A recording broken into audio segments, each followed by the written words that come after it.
Challenging তো সব সেক্টরেই আছে, আপনার প্রফেশনেও আছে, আমার প্রফেশনেও আছে।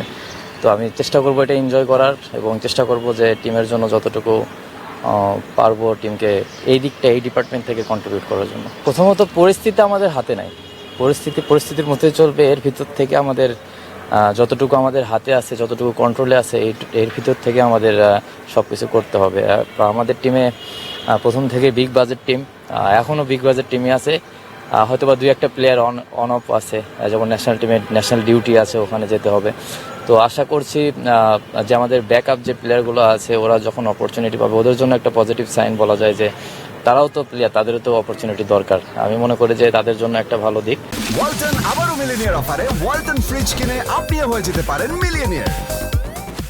আমরা সকলেই চেষ্টা করব যে যখনই যে অপরচুনিটিটা আসবে এটা কাজে লাগানোর জন্য। রেগুলার প্লেয়ার যারা আছে তাদের সঙ্গে আমি কারো কম্পেয়ার করতে চাচ্ছি না। আমি মনে করি যে সবাই সবার দিক থেকে বেস্ট। এটা একটা পার্টিকুলার একটা দিনের খেলা, যে দিনে যে ভালো করবে। এমন আমরা তো বড় টিম, কিন্তু আমরা তো ছোটো টিমের কাছেও হেরেছি। তো আমার কাছে যেটা মনে হয় সব থেকে ইম্পর্টেন্ট, যে জিনিসটা প্লেয়াররা ওই দিনে যদি সে তার বেস্টটা দিতে পারে, আমার মনে হয় যে কোনো কিছু ম্যাটার করে না এখানে। না, আমার কাছে কোনো চ্যালেঞ্জিং এরকম কিছু মনে হয়নি। এজ লেভেলে করেছি, এ টিমে করেছি। ক্যাপ্টেন্সির ব্যাপারটা এটা পুরোপুরি আর নিজেদের হাতে থাকে না কিছু। যখন ক্যাপ্টেন্সি একটা চলে আসে টিম থেকে, এটা করতে হবে অ্যাজ এ প্রফেশনাল প্লেয়ার হিসেবে। তো আপনাকে এই টাইপের চ্যালেঞ্জগুলো নিতেই হবে। তো আশা করছি যে এই যেটা সামনে আসবে এটা ভালোভাবে ইউটিলাইজ করার ট্রাই করবো। এটা ফিজিও বলতে পারবে, এটা আমার ডিপার্টমেন্ট না।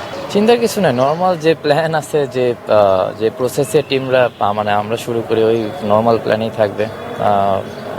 কত রান হবে কি হবে এটা বলা যাবে না। মিরপুরের উইকেটে কেউ প্রেডিক্ট করতে পারে না যে এখানে কি হবে। তো দেখা যাবে কালকে কি হয়, ওটা সেই সময় দেখতে পারবো। প্রত্যেকটা প্লেয়ারই চায় টেস্ট খেলতে, লাল বল ক্রিকেট খেলা, এটা একটা স্বপ্নের বিষয় আমার কাছে। যখন আমার কাছে অপরচুনিটি আসবে অবশ্যই খেলবো। সবাই তো খেলতে চায়, আমিও খেলতে চাই। যদি ওইরকম অপরচুনিটি আসে, যদি আমি ডোমেস্টিককে যদি লাল বলে আরও ভালো করতে পারি, তারপরে হয়তো বা যদি কপালে থাকে ইনশাল্লাহ খেলবো।